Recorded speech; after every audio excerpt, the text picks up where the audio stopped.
বন্ধুরা, সিজেপি প্রধান অভিজিৎ দীপকের সাথে অবশেষে সেটাই হলো যার সবচেয়ে বড় ভয় ছিল। 2 দিন আগে মহারাষ্ট্রের লাতুরে একটি স্কুলে ঘটনার পর দায়ের হওয়া আইনি এফআইআর, তার ঠিক একদিন পরে মুসলিম নারী তার বিরুদ্ধে করা এফআইআর, ঠিক সেই দিন তার সঙ্গী রাঙ্কার সাথে রাজস্থানের জয়পুরে হওয়া প্রচণ্ড হট্টগোল, সবগুলো কিন্তু কোনো সাধারণ বিষয় ছিল না।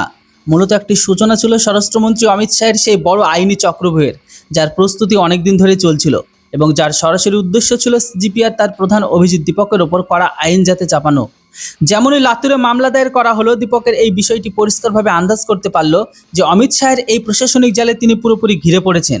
তিনি বুঝতে পারলেন যে যদি তিনি ভারতে থাকেন তবে আইনের আওতায় তার উপর ঠিক সেভাবে চেপে বসবে যেভাবে পূর্বে দিল্লির মুখ্যমন্ত্রী অরবিন্দ কেজরিওয়াল আর ঝাড়খণ্ডের মুখ্যমন্ত্রী হেমন্ত সোরেনের ক্ষেত্রে দেখতে পাওয়া গেছিল। আর এই আইনি চাপ আর এই সম্ভাব্য পদক্ষেপ থেকে বাঁচার জন্য তিনি তড়িঘড়ি করে সিদ্ধান্ত নিলেন যে কোনো সময় নষ্ট না করে দেশ ছেড়ে আমেরিকা চলে যাওয়াটাই সবচেয়ে তার জন্য নিরাপদ উপায় হবে। কিন্তু দীপকে যেমনই বিমানবন্দরে পৌঁছে গেল, অমিত শাহের স্বরাষ্ট্র মন্ত্রণালয় কর্তৃপক্ষ আগে থেকে জারি করা সতর্কতার কারণে ইমিগ্রেশন কর্মকর্তারা তাকে সেখানে আটকে দিলেন এবং তার পাসপোর্টকে বাজেয়াপ্ত করা হলো। বিমানবন্দরে প্রচণ্ড হট্টগোল, বিশৃঙ্খলার মধ্যে থাকা থানায় এনে আইনি প্রক্রিয়া সম্পন্ন করা এবং তার বিদেশে যাওয়ার পরিকল্পনা পুরোপুরি জল ঢেলে দেওয়া হয়েছে। এখন সবচেয়ে বড় প্রশ্ন হলো যে অমিত শাহের এই এত বড় পদক্ষেপের পর কি পুরো সিজিপি ভেঙে পড়ার মুখে এসে দাঁড়িয়েছে? আজকের এই ভিডিওটিতে আমরা সবচেয়ে প্রথমে কভার করব যে লাতুরের স্কুলে আসলে কি ঘটেছিল যার পর এত বড় এফআইআর দায়ের করা হয়েছে। এরপর আমরা দেখব যে বিমানবন্দরে যে সময় কোনো হাই ভোল্টেজ ড্রামা হয়েছিল নাকি, যখন পাসপোর্ট বাজেয়াপ্ত করে দীপকের আমেরিকা যাত্রার উপর নিষেধাজ্ঞা জারি করে এবং স্বরাষ্ট্র মন্ত্রণালয় যথাশক্ত করলো। সাথে আমরা এটাও বুঝবো যে প্রভাব সিজিপির বাকি টিমের ওপর কিভাবে পড়েছে। আর ভিডিও শেষে আমরা এই কথাটা বলবো যে বঙ্গোপসাগরে ঘটা সেই বড় সামুদ্রিক দুর্ঘটনার বিষয়ে, যেখানে 25 জন মানুষের ভরা একটি পুরো জাহাজ হঠাৎ ডুবে গেছে এবং বড় মাপের ত্রাণ আর উদ্ধার অভিযান চলছে। তো পুরো ভিডিওটিকে না কেটে শেষ পর্যন্ত দেখুন যাতে প্রতিটি বিষয় আপনি পরিষ্কারভাবে বুঝতে পারেন। তবে দেখুন, পুরো ঘটনার সূচনা করেছিল মহারাষ্ট্রের লাতুর থেকে। সিজিপি প্রধান অভিজিৎ দীপককে তার টিমের সাথে সেখানকার একটি স্কুল পরিদর্শন করতে পৌঁছেছিল। স্কুলের ভেতরে যাওয়া, সেখানকার ব্যবস্থা নিয়ে প্রশ্ন তোলা আর ভিডিও রেকর্ড করা নিয়ে স্কুলের লোকজনের সাথে তার তীব্র তর্কাতর্কি হয়। স্কুল প্রশাসনের বক্তব্য ছিল যে কোনো অনুমতি ছাড়া স্কুলে ঢোকার পড়াশোনা কাজে বাধা দেওয়া পুরোপুরি ভুল। বিষয়টি এতটাই গড়ায় যে স্কুল কর্তৃপক্ষ সরাসরি থানায় গিয়ে লিখিত অভিযোগ দায়ের করে। এরপর লাতুর পুলিশ কোনো দেরি না করে অভিজিৎ দীপক আর তার সহযোগীদের বিরুদ্ধে অনুমতি ছাড়া প্রবেশ করা এবং কাজে বাধা দেওয়ার অভিযোগে মামলাকে দায়ের করে নেয়। লাতুরের এই ঘটনা এখনও শান্ত হয়নি। ঠিক সেই দিনই রাজস্থানের জয়পুরে বড় হট্টগোল হয়ে গেল। সেখানে সিজিপির অন্য সহযোগী রাঙ্কা আর তার টিমকে নিয়ে লোকজন তীব্র প্রতিবাদ শুরু করে দিয়েছে। একই দিনে দুটি আলাদা রাজ্যে মহারাষ্ট্র আর রাজস্থানে সেম টাইপের হট্টগোল হওয়া কোনো কিন্তু ছোটোখাটো বিষয় না। পুলিশ আর গোয়েন্দা সংস্থাগুলো কান সাথে সাথে খাড়া হয়ে যায়। তাদের মনে হলো যে বিভিন্ন জায়গায় নিয়ম ভেঙে পরিস্থিতি বিঘ্নিত করার চেষ্টা করা হচ্ছে। এরপর সংস্থাগুলো সিজিপির প্রতিটি কর্মকাণ্ডের ওপর নজর রাখতে শুরু করেছে। যেমনই লাতুরের মামলা দায়ের হওয়ার খবর বাইরে এলো, সিজিপির টিমে চাঞ্চল্য ছড়িয়ে পড়ে। অভিজিৎ দীপককে ভালোভাবে বুঝে গিয়েছিল যে এখন পুলিশের যে কোনো মুহূর্তে জিজ্ঞাসাবাদের জন্য ডাকতে পারে এবং আইনি চাপ বাড়তে পারে। বড় বড় নেতাদের ক্ষেত্রে যেভাবে পদক্ষেপ দ্রুত এগোচ্ছিল, সেই একই ভয় এখন দীপককে তাড়া করতে লাগলো। এই ভয় এবং আইনি ঘেরাও থেকে বাঁচার জন্য তিনি অবিলম্বে ভারত ছেড়ে আমেরিকা যাওয়ার পরিকল্পনা করলেন। কিন্তু লাতুর পুলিশের এই মামলা সরাসরি সরকারি সিস্টেমকে নথিভুক্ত করে দিয়েছে, যা তার এই পরিকল্পনায় জল ঢেলে দিল। লাতুরের মামলা দায়ের হতেই অভিজিৎ দীপককে অবিলম্বে দেশ ছাড়ার প্রস্তুতি নিয়েছে। তিনি কাউকে ট্রেন না পেতে দিয়ে আমেরিকা যাওয়ার জন্য টিকিট বুক করে আর সোজা বিমানবন্দরের দিকে রওনা হন। কিন্তু তার ধারণা ছিল যে তিনি এবার ভারতের সীমানার বাইরে চলে যাবে, আর তবে আইনি যাতা থেকে তিনি বেঁচে যাবে খুব সহজেই। কিন্তু একদিকে যখন দীপককে বিমানবন্দরে পৌঁছানো তাড়াহুড়া ছিল, আর অন্যদিকে কেন্দ্রীয় ব্যবস্থা আগে থেকে পুরোপুরি প্রস্তুত হয়ে বসেছিল। কেন্দ্রীয় স্বরাষ্ট্র মন্ত্রণালয়ের গোয়েন্দা সংস্থাগুলোর কাছে এই বিষয়ে আগে থেকে পুরো তথ্য দিয়ে দিয়েছে যে মহারাষ্ট্র মামলা দায়ের পর দীপককে দেশ ছাড়ার চেষ্টা করতে পারে। যেমনই দীপক বিমানবন্দরে চত্বরে প্রবেশ করে না, নিজের বোর্ডিং পাস নিয়ে ইমিগ্রেশন কাউন্টারে দাঁড়ায়। সেখানে উপস্থিত কর্মকর্তারা সিস্টেম লাল বাতি জ্বালিয়ে দেয়। কাউন্টারে থাকা কর্মকর্তারা তার পাসপোর্ট স্ক্যান করতেই তাকে এক পাশে আটকে দেয়। যখন দীপককে এগিয়ে যাওয়ার কথা বলে, তখন কর্মকর্তারা পরিষ্কার জানিয়ে দিয়েছিল যে তার নামে প্রশাসনিক অ্যালার্ট অলরেডি জারি রয়েছে। তিনি আপাতত দেশের বাইরে যেতে কখনোই পারবেন না। এরপর কোনো সময় নষ্ট না করে কর্মকর্তারা তার পাসপোর্ট বাজেয়াপ্ত করে নিল এবং তাকে বিমানবন্দর নিরাপত্তা উইংসের হাতে তুলে দিলেন। বিমানবন্দরে কয়েক মিনিটের মধ্যে চরম বিশৃঙ্খলা সৃষ্টি হয় এবং প্রবল উত্তেজনা দেখতে পাওয়া যায়। বিমানবন্দরের পুলিশ স্টেশনে প্রয়োজনীয় আইনি কাগজপত্র পূরণের কাজ শেষ করা হলে তাকে পরিষ্কার নির্দেশ দেওয়া হলো যে তিনি অনুমতি ছাড়া দেশ ছাড়তে কখনোই পারবেন না এবং তদন্তে পুরোপুরি সহযোগিতা করবেন। এই একটি কঠোর পদক্ষেপ প্রমাণ করে দিল যে স্বরাষ্ট্র মন্ত্রণালয়ে যে কোনো ধরনের ঢিলেঢালা ভাব দেখানোর মেজাজে একদমই নেই। সিজিপি ভেবেছিল যে তারা সহজে পার পেয়ে যাবে, কিন্তু প্রশাসনের তৎপরতা তাদের পুরো পরিকল্পনাকে কয়েক মিনিটের মধ্যে ব্যর্থ করে দিয়েছে। এখন দীপকের জন্য শুধু এটাই যে বিদেশে যাওয়ার পথ বন্ধ হয়ে গেছে তা নয়, বরং লাতুর পুলিশ আর অন্যান্য সংস্থাগুলো তদন্তের মুখোমুখি হওয়া বাধ্যতামূলক হয়ে পড়েছে। দীপকের পাসপোর্ট তো বাজেয়াপ্ত হয়ে গেল, কিন্তু আসল রাজনৈতিক মুহূর্ত এখনও সামনে আসা বাকি। আমরা জানব যে কিভাবে স্বরাষ্ট্র মন্ত্রণালয় এই পদক্ষেপ পুরো সিজিপির আত্মাকে বা এই সব কিছু মূলে কারণ হয়ে দাঁড়িয়েছে। কিন্তু সেই বড় ফাঁসে এগানোর আগে বন্ধুরা, এই দেশের সংবিধান এবং আইনের মর্যাদায় চলে, কোনো কারো নিজের মাতব্বরিতে বা নিজের বানানো আইনে নয়, যেখানে কোনো ব্যক্তি নিয়মের ঊর্ধ্বে তো হতেই পারে না। যখন কথা হয় দেশের ব্যবস্থা সত্যকে সামনে আনার, তখন একজন সচেতন নাগরিক হিসাবে আপনার আওয়াজ সবচেয়ে বড় শক্তি হয়ে ওঠে।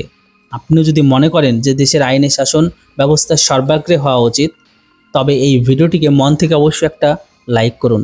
জাতীয় স্বার্থ সম্পর্কিত প্রতিটি সত্য, সঠিক আর নিরপেক্ষ সংবাদের সাথে যুক্ত থাকতে চ্যানেলটিকে এখনই সাবস্ক্রাইব করুন। বেল আইকনটিকে চেপে আমাদের এই ডিজিটাল পরিবারের অংশ হন। সাথে কমেন্ট বক্সে জয় হিন্দ লিখে আপনার মতামত অবশ্যই পেশ করুন। এবার সরাসরি ফিরে আসি সেই বড় ঘটনাক্রমে, যেখানে বিমানবন্দরে এই পদক্ষেপের পর কেন্দ্র সরকার তদন্তের পরিধি সরাসরি আন্তর্জাতিক পর্যায় পর্যন্ত বাড়িয়ে দিয়েছে। বিমানবন্দরে হয় এই পদক্ষেপের পর রাজধানী দিল্লি থেকে শুরু করে মহারাষ্ট্র পর্যন্ত রাজনৈতিক অলিন্দে আলোড়ন তীব্র হয়ে উঠেছে। এই পুরো ঘটনাকে কেবল একজন ব্যক্তির বিদেশে যাওয়া বা আটকে যাওয়ার মধ্যে সীমাবদ্ধ রেখে দেওয়া হচ্ছে না, বরং এটিকে স্বরাষ্ট্র মন্ত্রণালয় কর্তৃক বেসরকারি সংস্থা, এনজিও আর ব্যক্তিগত মাধ্যমগুলোর মাধ্যমে কর্মপদ্ধতির ওপর কঠোরতম নজরদারি হিসাবে দেখা হচ্ছে। কেননা গত কিছু সময় ধরে যেভাবে বিভিন্ন রাজ্যে পূর্ব অনুমতি ছাড়া, যে কোনো অফিসিয়াল অধিকার ছাড়া প্রতিষ্ঠানের ভেতরে গিয়ে ভিডিও বানানো আর চাপ সৃষ্টি করার ঘটনা সামনে আসছিল, তারপর কেন্দ্র সরকারের নজর আগে থেকেই ছিল। লাতুরে দায় হওয়ার ঘটনা আইনি রিপোর্টে সরাসরি তদন্ত করে সংস্থাগুলোকে পদক্ষেপ নেওয়ার শক্ত আইনি ভিত্তি প্রদান করেছে। যেমনই এটা পরিষ্কার হলো যে দীপককে আমেরিকা যাচ্ছিল, তদন্তকারী সংস্থাগুলো তার আন্তর্জাতিক যোগাযোগ আর ভ্রমণের বাস্তব কারণগুলোর খোঁজখবর নেওয়া শুরু করে দিয়েছিল। তদন্তকারী দল এই বিষয়টি বোঝার চেষ্টা করছে যে এই যাত্রাটা কি কেবল ভারতে দায়ের হওয়া আইনি মামলা থেকে বাঁচার জন্য ছিল, নাকি বিদেশে থাকা কোনো বিশেষ নেটওয়ার্কের সাথে যোগাযোগ ব্যবস্থা করার একটি চেষ্টা ছিল। কেননা যে কোনো নাগরিকের বিরুদ্ধে যখন অপরাধমূলক বেআইনি কর্মকাণ্ড অভিযোগ দায়ের হয় না, তখন সংশ্লিষ্ট সংস্থাগুলোর কাছে এই অধিকার থাকে যে তারা তদন্ত শেষ না হওয়া পর্যন্ত সেই ব্যক্তির দেশ ছাড়ার ওপর আইনি নিষেধাজ্ঞা জারি করতে পারে। এই কারণে ইমিগ্রেশন সিস্টেম জারি থাকা অ্যালার্ট সাথে সাথে কাজ করছে এবং কোনো ধরনের আইনি ঢিলেঢালা ভাব ছাড়াই তাকে আটকে দেওয়া হয়েছে।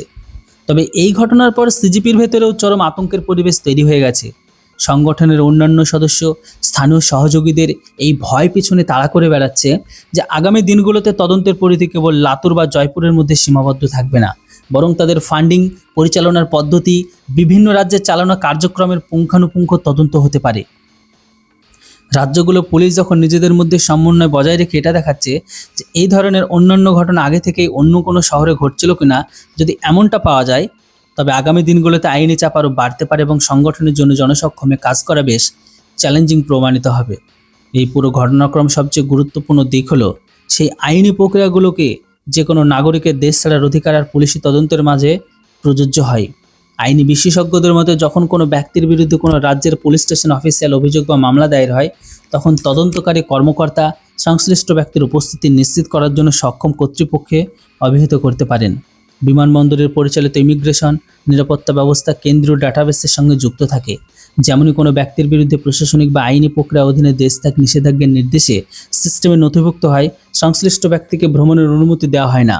অভিজিৎ দীপকের ক্ষেত্রে ঠিক এই প্রশাসনিক আর আইনি প্রক্রিয়া অনুসরণ করা হয়েছিল, যার ফলে তার দেশ ত্যাগের উপর তাৎক্ষণিক নিষেধাজ্ঞা জারি করা হয়। এই প্রশাসনিক পদক্ষেপ থেকে এটা স্পষ্ট হয়ে যায় যে নিয়ম আইন সবার জন্য সমানভাবে প্রযোজ্য, তাই সেটা যে কোনো সংগঠন হোক বা যে কোনো পদাধিকারী।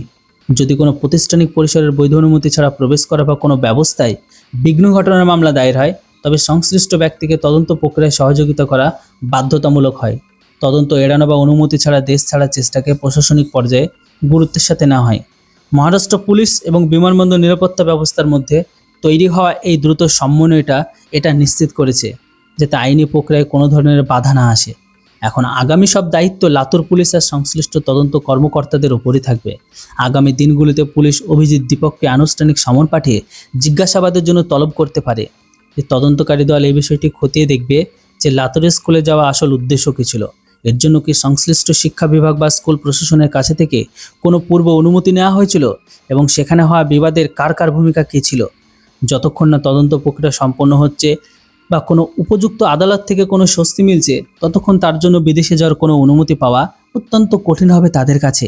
তবে এই পুরো ঘটনায় সিজিপির সাংগঠনিক কাঠামো এবং তার কাজ করার পদ্ধতির ওপর গভীর প্রভাব ফেলে দিয়েছে। তবে এ যাবৎকালের যে সংগঠন কোনো বড় প্রশাসনিক বাধা বিপত্তি ছাড়া বিভিন্ন এলাকায় সক্রিয় ছিল, এখন তার প্রতি পদে, রাজ্যে আর কেন্দ্রে তদন্তকারী সংস্থাগুলোর তীক্ষ্ণ নজর রয়েছে।